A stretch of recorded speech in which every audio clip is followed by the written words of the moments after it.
Did anybody in here have a dad? Raise your hand if you had a dad. Okay, a few of you. I had one too. And my dad was just an amazing guy, like incredible. Incredible. You ever have like magnets?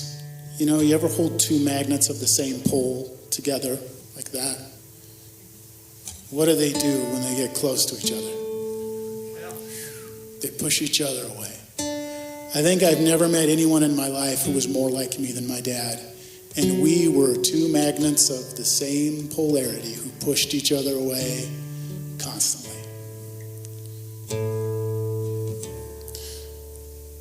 But when I was a little kid, it wasn't that way. And he was an amazing musician. He was an amazing guitarist and singer, piano player, everything, all by ear. He just had this natural talent. And when he would get out his guitar, when I was a little kid, it was the most favorite thing in my life was to sit in front of him while he played guitar and sang. And he would give me these private concerts for an audience of one to his biggest fan. As years went on, I started playing guitar too. But when I was a kid, all I wanted to play was heavy metal guitar. Really loud, really bad, constantly in the basement.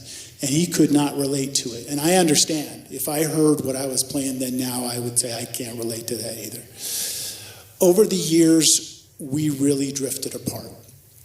And, you know, it's kind of like, the way I think of it now, it's like you've got two people on either side of a canyon, and the bridge washes out. And after a while, you can still see each other at each side of the canyon, but there's no way to walk across. And after enough years, you just can't get over there. You can still see them over there, and they can see you, but you just can never be in the same place at the same time. And that's kind of what happened with me and my dad. And years went on, and he got cancer, and he fought it for a long time, and then he couldn't fight it anymore. And his wife called me and said, it's about to completely end. You need to get out here. You need to get here because I don't think he's going to last much longer. So, and she said, and he can't talk anymore. He's going quick. So I went out there, and we couldn't talk, so I brought my guitar. And he was in bed, and I sat on the edge of the bed, and he wasn't talking at that point. And I started playing guitar, and he really loved this stuff that I'm playing tonight. He hated my heavy metal stuff. Even though he and I didn't communicate much, he told me a lot how much he liked my acoustic music. And he told me at one point, he said, you know, whenever I'm having a really hard time, and in my dad's later years, he had a lot of hard times. He became an expert in having a hard time. He said, when I'm having a hard time, I listen to your music and it calms me down. And so I came there and I played guitar on the edge of the bed.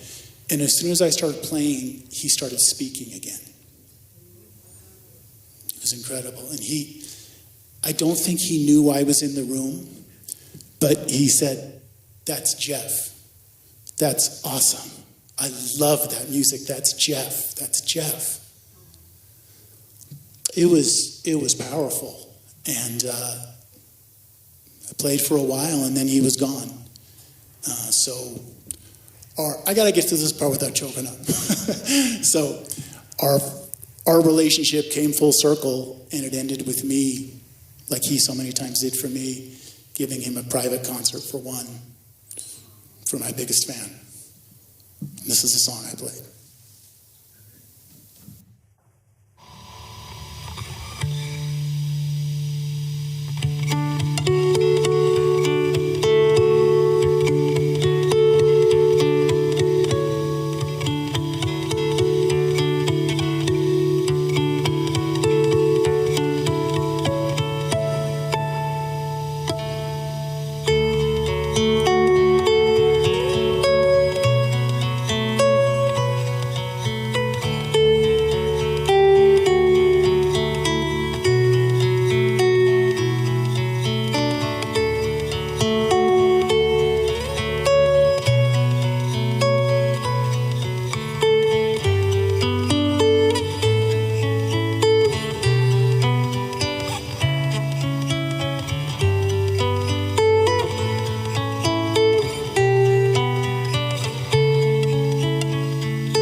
Thank you.